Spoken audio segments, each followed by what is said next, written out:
You need 1.5 cups of water to be between 80 and 90 degrees.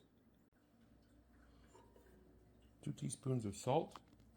It's important that you put the salt in the water, let it dissolve, and not mix it in with the yeast.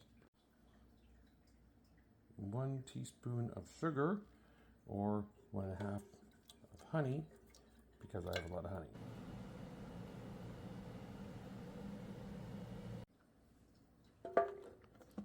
Four cups of flour.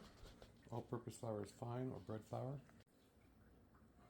2.5 teaspoons of yeast. You can see that salt is on the bottom and the yeast is on the top, so the yeast won't get mixed directly into the salt water, which might kill it and stop it from rising. If it's a little bit too dry like this one, I'm going to add a little bit of water at a time.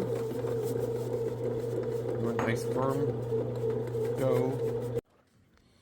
This is how stiff the dough should be. Poke your finger in and it should stay down.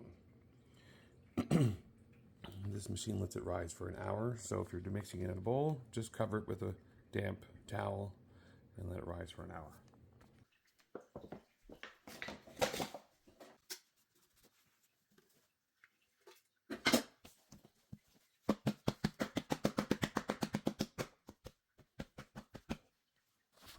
Dump it out, let it rest for 10 minutes. Cut the dough up into pieces.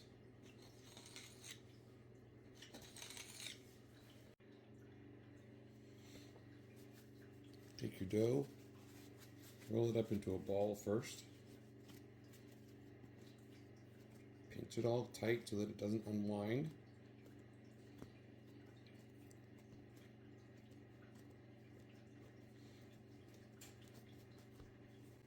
Roll it.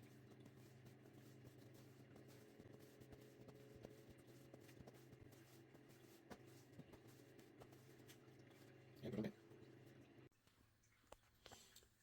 Turn the oven on to 425. Put a pan of water on the bottom. Let it preheat. The water keeps the outside of the crust from getting too hard at the high temperature.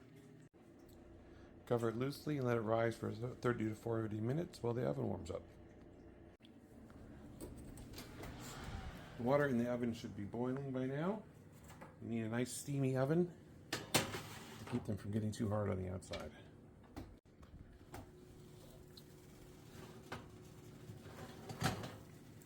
It's nice and brown. You can cut it, but don't. Just chunks. Dip it in something. Soup, chili. I'm going to just dip mine in marinara. And that's all you need.